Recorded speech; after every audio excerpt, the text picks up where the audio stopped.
Good afternoon, everybody. David Shuster here, along with Daniel Marins on Take Action News. This is the weekend of April the 27th. So glad to have you all listening to us in the greater DC area, and also everybody's watching us and listening to us over our YouTube channel, Take Action News TV. Daniel, how you doing this weekend?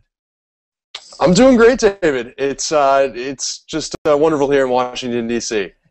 The weather up and down the East Coast is spectacular, and this is the time of year where the flowers are out. It's springtime. It really feels like life is moving forward, and as a lot of folks probably know, life is moving forward in a pretty big way, dramatic way for yours truly. My wife Kira and I are expecting our first child in the middle of June, and that's why, Daniel, I noticed this is a really bizarre story that I saw out of Hawaii, in which a police officer, for the second time in a year, helped a woman give birth, and he did so on a highway just outside Honolulu. And he said, the officer, and he was 39 years old, he has no kids of his own, but he was flagged down by a guy who sort of came up to him on the medium and said, "I don't think my wife and I are going to make it to the hospital."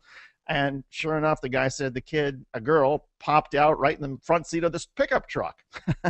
So, and the second time this has happened to this police officer, and he said, he's not trained in obstetrics, but it just so happens he's been in the right place at the right time. And so as I hear these stories, I'm thinking, Jesus, it's pretty frightening when you're about to have a kid, and you imagine everything that's going to happen.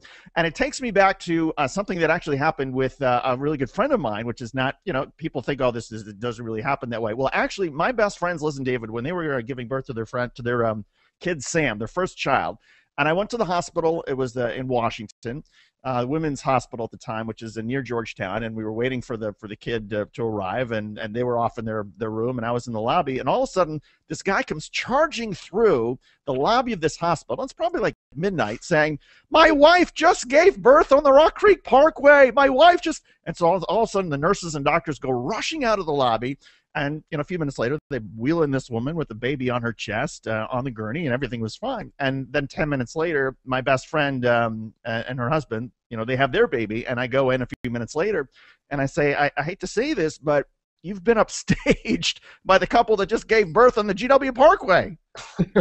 Or Rock Creek Parkway, whatever it was. But it's crazy. All these weird things, they go through your mind when parenthood is just around the corner.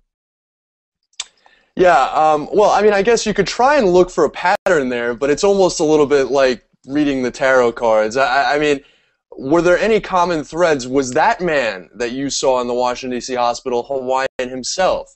Otherwise, it seems like you've caught the short end of the stick here. You've been in a weird place at the wrong time. I thought you were going to tell me that your friend David had a spontaneous birth like that, and Leslie. That would probably be more frightening. But some random guy, I mean, he's probably not responsible. I mean, he seemed irresponsible, right?